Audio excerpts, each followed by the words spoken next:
Olá, seja bem-vindo à minha apresentação. Vou falar um pouco sobre a caracterização de nanopartículas superparamagnéticas de níquel, que foi o tema da minha iniciação tecnológica e de inovação, orientada pela professora doutora Sueli, do Departamento de Física da FEI.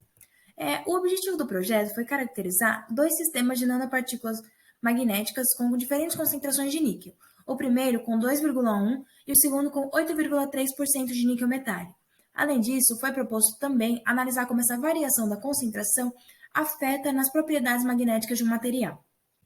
A magnetização de um material é oriundo dos momentos magnéticos de cada átomo nele presente. Um material é diferenciado de acordo com o seu ordenamento magnético. O níquel, em temperatura ambiente, possui ordenamento ferromagnético. Isso significa que todos os seus momentos magnéticos estão alinhados entre si, mesmo na ausência de um campo aplicado. Entretanto, acima da sua temperatura de Curie, ele se encontra no estado paramagnético, onde todos os seus momentos magnéticos estão em desordenado movimento. Além disso, a magnetização de um material é dividida em domínios magnéticos. Quando uma partícula é muito pequena, ela possui apenas um domínio magnético e ela é chamada de partícula monodomínio. Nessa partícula monodomínio, todos os momentos magnéticos estão alinhados entre si e a intensidade desses momentos, quando somados, são muito grandes em comparação com o volume da partícula. Por isso, todos esses momentos são considerados como apenas um momento de grande intensidade chamado de supermomento magnético. O superparamagnetismo é um efeito análogo ao paramagnetismo, só que em escala nanométrica. Ela ocorre em partículas monodomínio. Essa partícula monodomínio possui apenas um eixo de fácil magnetização, com dois sentidos em que o momento magnético pode ser alinhado. Entre esses dois sentidos, existe uma barreira de energia, gerada pela anisotropia uniaxial, que é característica de cada material. Para o momento magnético passar essa barreira de energia e chegar no outro sentido, é necessário que seja fornecida a ele uma energia. E essa energia é comumente ultrapassada com o aumento da temperatura. Então, para que a partícula esteja no estado superparamagnético, ela precisa estar com uma temperatura maior que a temperatura de bloqueio do sistema. Existem diversas aplicações para as nanopartículas magnéticas e algumas delas são o armazenamento magnético de dados, o tratamento de câncer por hipertermia, a catálise química e o tratamento de água. Para confirmar que as partículas em estudo são monodomínios, foram realizadas técnicas de difração de raio-x e ajuste da curva de magnetização em função do campo aplicado. O tamanho crítico do níquel é 72 nanômetros.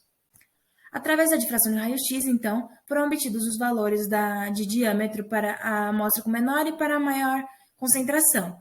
Em ambas as amostras foram obtidos valores próximos entre si, sendo que, então, apenas o efeito da concentração é relevante nesse estudo. Além disso, vemos que as amostras são livres de oxidação, uma vez que o espectro de óxido de níquel não converge com nenhum pico do espectro experimental, que são as linhas verde e preta das duas figuras da direita. O ajuste matemático é baseado na equação de Langevin.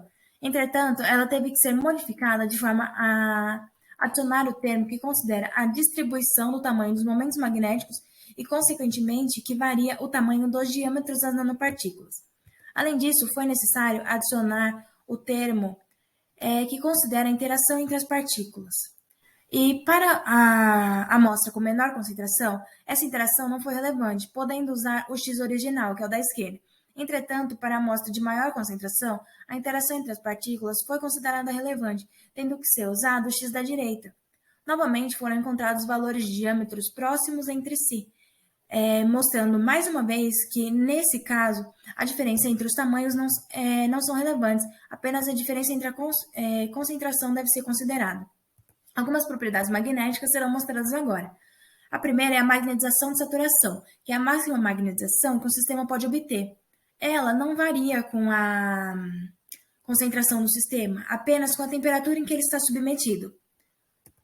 Um efeito interessante do superparamagnetismo é que quando a curva de magnetização em função do campo aplicado é convertido para uma curva de M por ms versus H por T, todas elas colapsam em uma curva universal. Em comparação, abaixo da temperatura de bloqueio ocorre o fenômeno de esterese magnética, que é esse efeito apresentado nas três figuras. A partir dele, é possível obter valores de campo coercitivo, que, plotando este gráfico da tela, é possível obter a temperatura de bloqueio para cada sistema. Assim como a temperatura de bloqueio, a temperatura máxima da medição Zero Field Cooling aumenta com o aumento da concentração. Algumas outras propriedades importantes são a constante de anisotropia, a barreira de energia e o tempo de relaxação, que é o tempo que o momento magnético leva para transitar de um sentido ao outro do eixo de fácil magnetização. Essas três propriedades aumentam com o aumento da concentração. Dessa forma, nós temos que, aumentando a concentração metálica de um sistema, o efeito da interação entre as partículas passa a ser relevante. Além disso, todas as propriedades mostradas aumentam junto com o seu aumento, menos a magnetização de saturação, uma vez que ela não varia com a concentração do sistema e sim com a temperatura em que ele está submetido, assim como materiais bulk. Muito obrigada pela atenção. Em caso de dúvida, entre em contato pelo e-mail apresentado na tela.